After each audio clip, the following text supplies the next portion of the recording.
Hey everyone, it's me, Doomlink, and welcome to Let's Play Final Fantasy Crystal Chronicles The Crystal Bearers.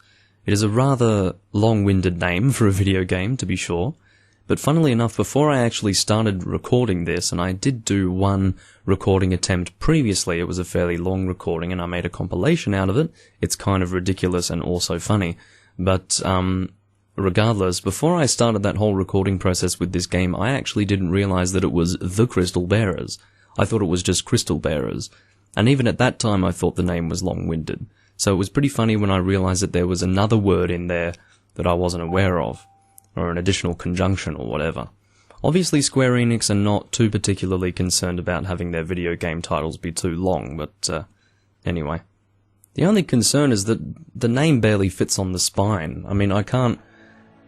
Actually, it does fit on the spine fairly well. It's really silly when you have the entire length of the game disc spine, or the game disc case spine, more specifically, sporting the name of your game, but I don't know, that's my own personal preference.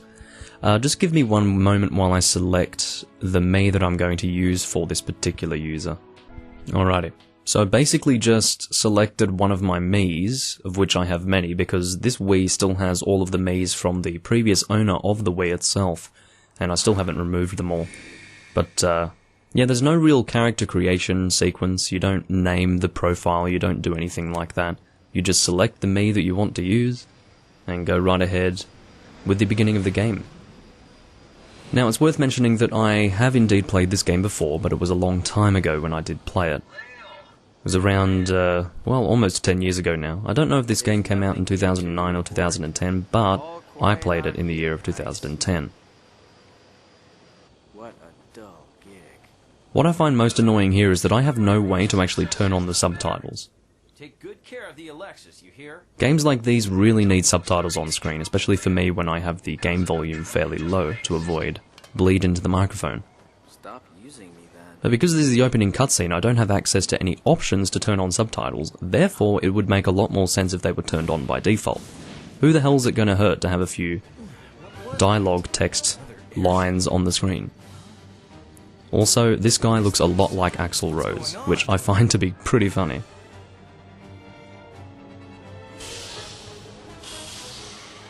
But we do begin here with some guys, I don't know, going somewhere.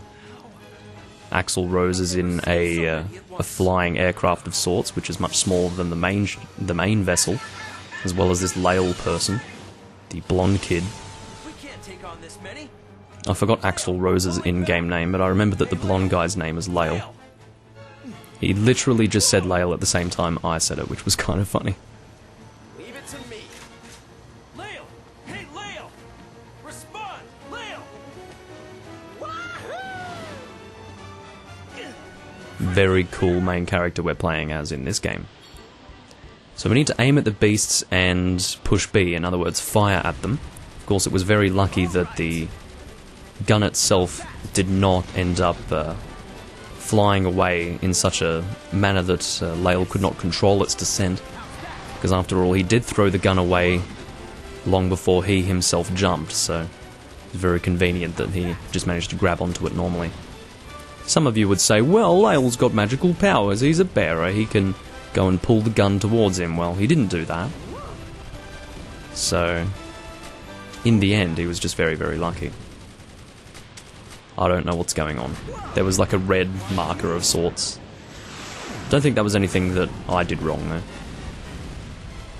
I seem to be performing perfectly fine. Also, speaking of that whole magical powers thing, he's doing it right now. Which is a little bit cooler. God, he's falling for a long time. I got a score for that minigame, apparently. I have absolutely no idea how that score system links into anything, really. Also don't know what that red stuff is.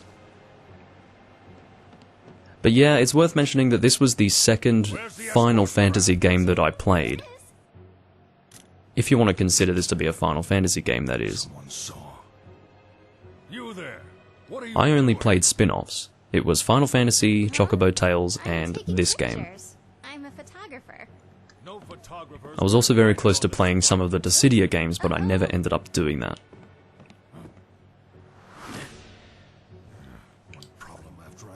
epic entrance for our main character. I'm the escort. You called for me. He's a bit more pleasing to the eyes than this greeny blue gorilla looking thing. But anyway. Whoa, what's gonna pop out now? This girl is going to be more relevant later on, by the way. She's frickin' annoying. I don't necessarily have a problem with female leads, it's just she happens to be a very obnoxious one. So, I'm not really looking forward to having to deal with her more. What the hell's going on now? I don't really know.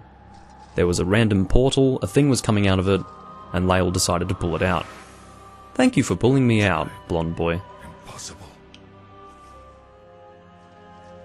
The stupid thing is, this thing can actually talk. It has like a normal female voice. I don't know what that is.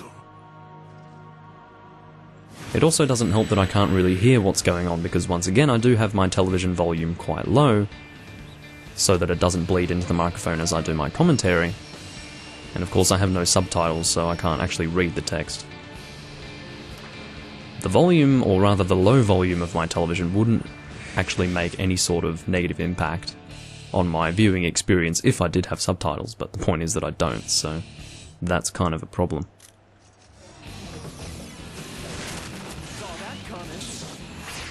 Umbrella Spear.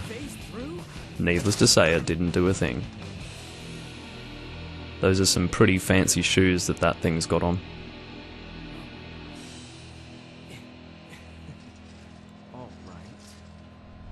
Also, that, I don't even know what to call it. I don't want to call it a robot, but it's super skinny. I don't know if you saw its legs there, but thinner than bone is how I would describe them.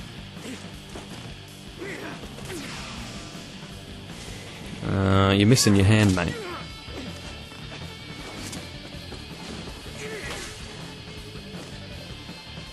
I do not have time to play with you. Oh, don't say that, Goldenrod. I still have some energy to burn. I wasn't really able to hear much of it, but I could hear that creature was talking with that normal female human voice. It sort of, it bothers me when something that clearly can't speak speaks in a very human voice. It wasn't a complete loss. Also, one thing to take note of was the fact that gorilla-looking person, I call him a gorilla for lack of a better term, really. He might look like something else, but it's just he's very hairy, so I call him a gorilla. Anyway, he didn't do much in that situation to assist us. Although I don't even know why that happened. Random portal. Random thing came out. He pulled it out. Oh god. Sorry for the wait, Kais. Okay, so Kais is the name of Mr. Axl Rose here. The crystal reactor's been hit. High Commander Jagron, I am relieved that you are safe. The ship is going down. Retrieve me at once. The other passengers? I would like to think that if you guys were watching a Let's Play, you would not necessarily prefer me to be silent for this cutscene. Because if you would prefer that, then you wouldn't be watching a Let's Play. I'm not really in the business of staying silent for the first 6 minutes of a Let's Play. It's not my thing. Not what I'm asking about. Yeah, that's right, lady. You think you're hot stuff, but you're actually not. Nose wipe. It's a Japanese thing. Kind of. Not to say Japanese people do it, it's just that particular look. That cool look. Wiping the nose is considered cool. How I look at it is no. It does not look cool. It looks like you're wiping your nose and maybe you should get a tissue. But anyway. So at this point we need to control the ship because it's going down, and apparently Lael is capable of controlling the ship. More so than anyone else currently in the flight deck, or whatever we want to call it. We need to control it with the nunchuck analog stick, and apparently this is another minigame. So you did see that when we were shooting those flying things before, we got a score at the end of it. I've got no idea how to get a better or worse score. I guess obviously to get a worse score you would hit less of those flying creatures, but I don't really know what relevance that score has to anything. It probably doesn't have any relevance to anything, so... Oh, shit. I'm actually doing pretty well right now. I'm gonna get a bloody top score with this kind of handling. I guess because I've done it once before, fairly recently, I'm actually quite capable of doing it. Ooh. I am really shocked at how well I'm performing right now. This is a shock to me. I mean, is it normal to perform this well? Maybe it is. Maybe I just suck, and because I'm not sucking horribly right now. There we go, I hit my first wall. I will mention that hitting walls like this that I'm doing right now is not really a problem. It's kind of expected. I do not believe that you can fail this particular minigame, but once again, there is a score related to it. We're about to slide off, I think, into the water. Also, one thing that does concern me about this flying ship design is the fact that it literally looks like a cruise ship. I do not know why a flying vessel needs to imitate a water... what's the word that I'm looking for? Anyway, a vessel designed to travel on water. I don't understand why that design needs to be carried over to a flying vessel. Maybe I don't know anything about aerodynamics, but I feel like I know enough to understand that that design is not necessary. And is the way it is because that's beneficial for vessels that sail on the seas, but anyway. We are so dead apparently. Because I can't bloody see anything. Oh, I need to turn the other way. As if I would have a clue. We're saved. But that's what I needed to do. Okay, so it's not so much a score in that case, it's a time. So the better your time, I don't know, it might result in something. It's a little bit unclear. And by the way, I was not allowed to move the wheel at that point. So we just went and slammed into that thing, which was beyond my control. But seriously, look at this thing. It is quite literally a ocean cruise ship. Cruise liner, whatever you want to say. Look at it. I've got no idea why it has that design, but I'm not going to go into it any further. I think I've basically said what I wanted to say, and I've repeated myself a few times as well. Also, something to mention is that we have just landed in the land of the plant people. You can see that the guards behind us do have giant fucking palm trees coming out of their heads. This thing absorbed all the shards in the Alexis. I don't know what the shards of Malexis are, why we want to collect them, or why we even have one in the first place. So, that's pretty much what I know what's going on in this story, which is nothing. The weird-looking hostile that attacked the Alexis. We have unfinished business. You really are addicted to trouble, aren't you? It's a nice shot of Axl Rose's shoulder there, or Kais, whatever. Trouble should be nipped in the Snapping photos. Once again, I don't know why she's snapping photos. Well, not once again, but... Point is, I don't know why she's doing that. About hostels? Another job for me, maybe? She's called a Selkie, apparently, which sounds a lot like Husky. Could we get the money for the last job first? 30 million gil. If you catch the hostile that attacked us, you'll get 30 million gil. Oh, 30 million gil. That's a lot of coin. But sir, The palm tree people don't seem to be more than money. doing anything, just sort of standing around, guarding something. Right. There's a small palm tree person next to me. Maybe it's my love child. Probably not. I don't know why I said that. Try to behave yourself around town. Don't point, it's rude to point. Alrighty, so now we can actually control what we're doing. And my camera is controlled using the Wiimote D-pad, which feels really gross, because it's currently the year 2019, and controlling a camera with a D-pad is just not nice. To be honest, even in 2010 that was kind of gross, but anyway, it's the Wii. It was not exactly the most advanced console in the world. It had kind of a nice feature with the whole Wiimote control thing. I do enjoy that in a way. But in terms of playing traditional games like this, that probably should be controlled with a real controller, or played with a real controller, the Wiimote and Nunchuck does not feel like it belongs, but that's just my personal belief. Can you shut up, game? So we need to pull this, and look, it's the title screen. Very nice. The Crystal Bearer's Arrival. Now, there is going to be a save point a little bit further along. I will end part 1 once we reach that save point. But in the meantime, let's make our way through here, and it is worth mentioning, and I seem to always preface some sort of explanation by saying it's worth mentioning. I think everything's worth mentioning because it's a Let's Play, and I have a tendency to just talk about things, but anyway. The people in this place are just absolutely insane, and right on point, or right at the correct time that I needed something ridiculous to happen, something ridiculous happened, so that was really lovely. Basically, these people ram into each other, ram into you, and just wreak havoc for no reason in particular. I have yet to even lay a hand on any of these people, which I can do, but they're already just doing ridiculous things, and I've got no idea what the deal is, but anyway. I don't know what crystal vision is, but it's apparently not a liquid crystal display, it's something else, so there you go. This guy is currently being crushed to death, which is a little bit morbid, but we're going to help him out here. Going to lift this up, hold on, there we go.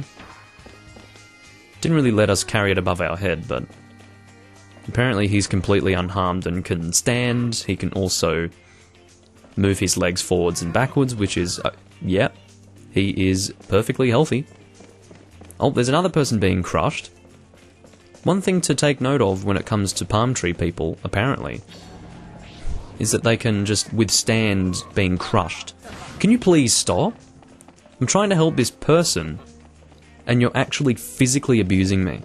It's ridiculous. I don't know what's going on in this game, long story short, but it's very silly. We're going to climb over this thing, and we're going to open this chest, and this is literally what coins look like in this game. I'm being seriously honest when I say this. I have never seen such ugly-looking coins in a video game. Like, when you collect coins, it's supposed to be, I don't know, gratifying, but those coins just look terrible. I would almost rather not collect them.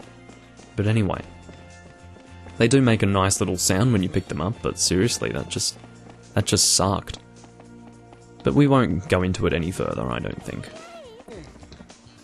Speaking of coins, we're picking up even more of them here. Actually, even the sound isn't that pleasant. Speaking of coins, once again, we're going to go and collect some more. Just around here. I remember this being here before. Oh, never mind. Not coins, just some cool specs. Got absolutely no idea what these do for us. Your eyes deserve the best. Functional and fabulous eyewear. Okay.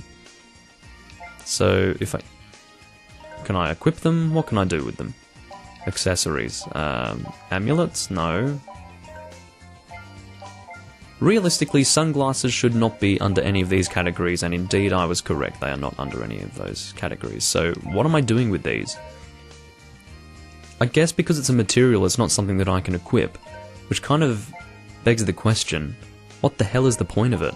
Is it something that we use to create something else? Here is a very Final Fantasy-esque, or more like traditional Final Fantasy, sort of map here. I did play a Final Fantasy game in the past for a very short length of time. I believe it was Final Fantasy VI. One of the 2D ones. Pretty sure that I played that, but I only played it for maybe 5 hours, something like that. So I don't really consider that having been a Final Fantasy game that I've played. That was technically the first game that I played in the mainline series. Technically. But the first game that I properly played was Final Fantasy XIII. Needless to say, my first experience in Final Fantasy, the mainline series, was pretty bad. This guard doesn't know what's going on, apparently. So here is I think it's a Moogie, I think they're called. His name is Stiltskin, and I've got no idea why he has the name Stiltskin, but he does.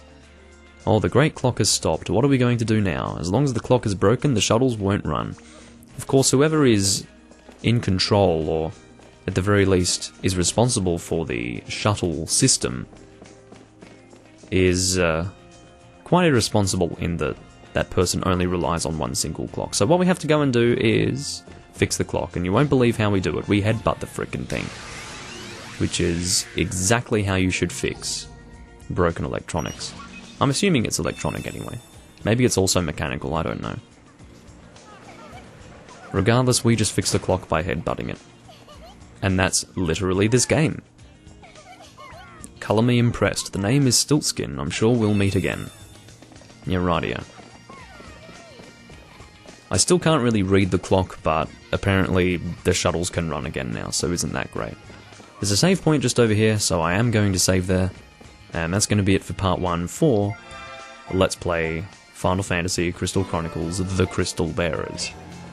We're currently located in Clock Plaza, and yeah. I do hope you enjoyed, and the next part will probably be recorded sometime soon, but not immediately. I do oftentimes record more than one part of a Let's Play in a day, but I'm only doing one part today because I don't have too much time available to me. Regardless, I will probably upload this particular recording before I've even recorded part 2, which is kind of uncommon for me when it comes to doing Let's Plays, but whatever. I do thank you all for watching once again, and I'll see you guys in part 2 of Final Fantasy Crystal Chronicles, The Crystal Bearers. Speak English, Doom Link. Bye bye.